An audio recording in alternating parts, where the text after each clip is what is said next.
If you've ever shared a Google Drive folder link and then realized you want to stop people from accessing it, you're in the right place. In this video, I'm going to show you exactly how to stop sharing your Google Drive link folder in just a few simple steps. This is perfect if you shared something by mistake, want to tighten up your privacy, or just no longer want anyone with the link to view your files. And if this tutorial helps you out, make sure to hit the like button and subscribe for more quick tech guides just like this one. Alright, let's jump in. First, open Google Drive in your browser and sign into the account that owns the folder you shared. Once you're inside Drive, look for the folder that you previously gave access to. You can use the search bar if you have a lot of folders, or you can simply browse through your files until you find the correct one.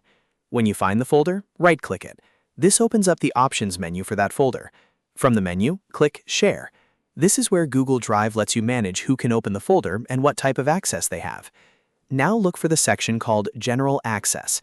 If your folder is currently set to Anyone with the link, that means anyone who has the link can open it, depending on the permission level you selected.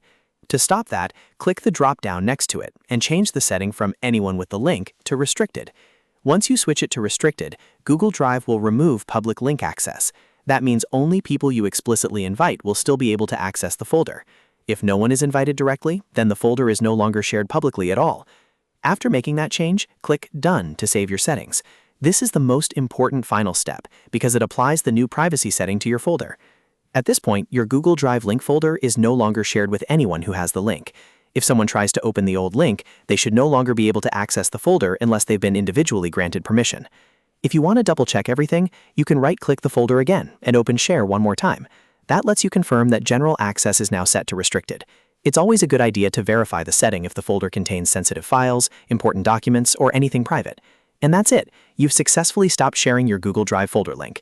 It only takes a moment, but it can make a big difference for your privacy and file security. If you found this video useful, please give it a like, subscribe to the channel, and turn on notifications so you don't miss the next easy tech tutorial. Thanks for watching, and I'll see you in the next one.